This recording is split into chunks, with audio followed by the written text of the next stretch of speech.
تو ذہن سامنے کھڑی لڑکی کی جانب متوجہ ہوا، جو اب بھی بے یقینی سے منہ کھولے اسے دیکھے جا رہی تھی۔ بیٹھ جائیں ادھر، اب کھڑی کھڑی بے ہوش نہ ہو جانا۔ آپ نے کیوں کیا یہ سب کچھ؟ کیا کیا کیا میں نے؟ آپ نے جھوٹ کیوں بولا اپنے ڈیڈی سے؟ تو اور کیا کرتا، بتا دیتا۔ کیا کہاں سے لایا تھا کہ آپ کو؟ کیا جواز دیتا؟ کیوں ہیں، کون ہیں آپ یہاں پہ؟ اس کی بات پہ وہ خاموش ہو گئی۔ میں اس جگہ سے آپ کو کبھی غلط نیت سے ہرگز نہیں لایا تھا، مگر یہ بات صرف آپ اور میں ہی جانتے ہیں، دنیا نہیں جانتی۔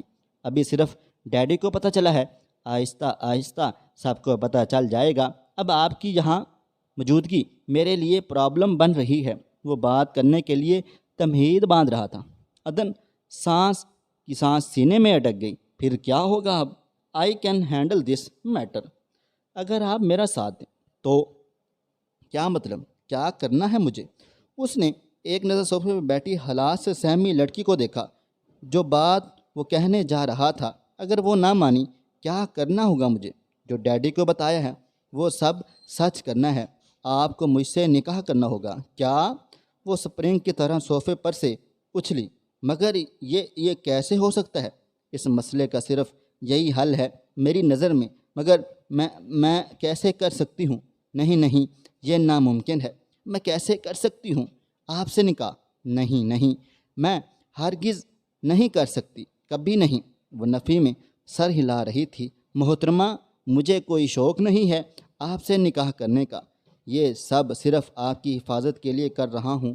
نہیں کرنا تو نہ کریں، یہ تو میرے لیے اور بھی زیادہ اچھا ہے۔ میں تو بلا وجہ ڈیڈی کو اپنے خلاف کر لیا۔ چلیں اٹھیں، چھوڑ کے آؤں آپ کو واپس۔ کہاں چھوڑ کے آنا ہے مجھے؟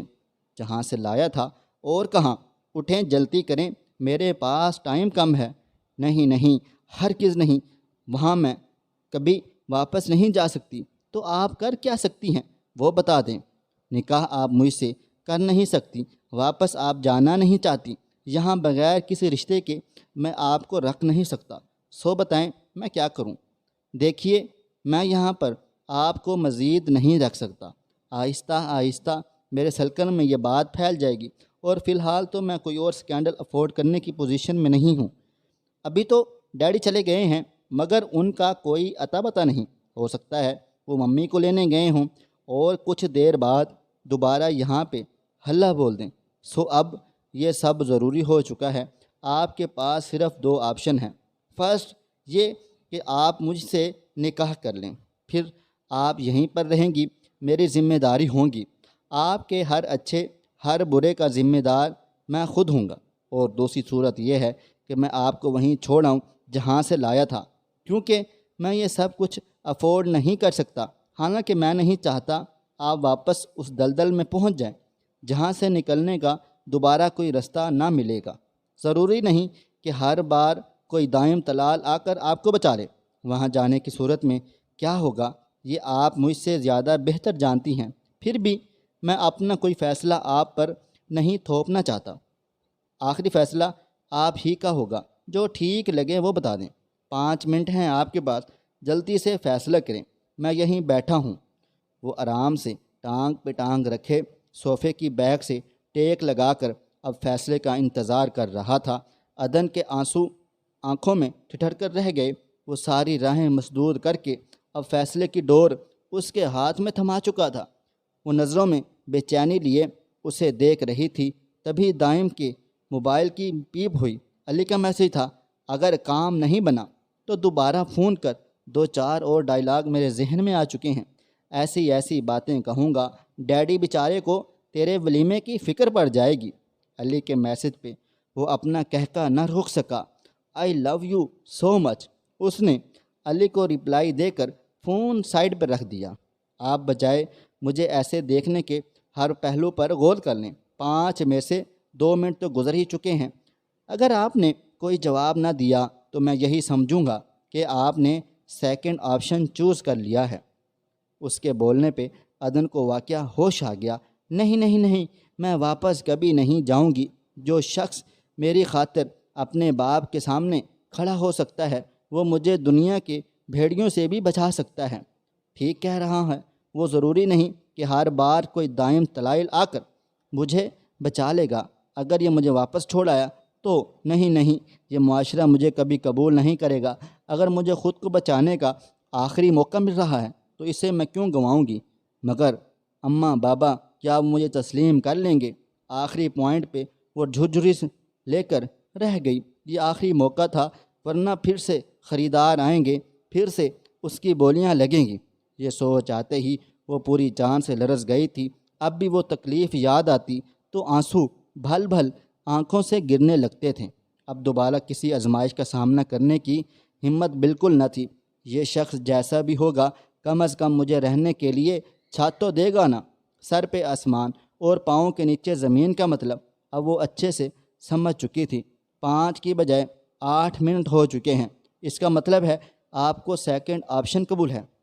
سو چلیے ایسا ہی صحیح، اٹھیں، چھوڑ آؤں میں آپ کو، میں نکاح کرنے کے لیے تیار ہوں۔ اس نے خود کو کہتے سنا۔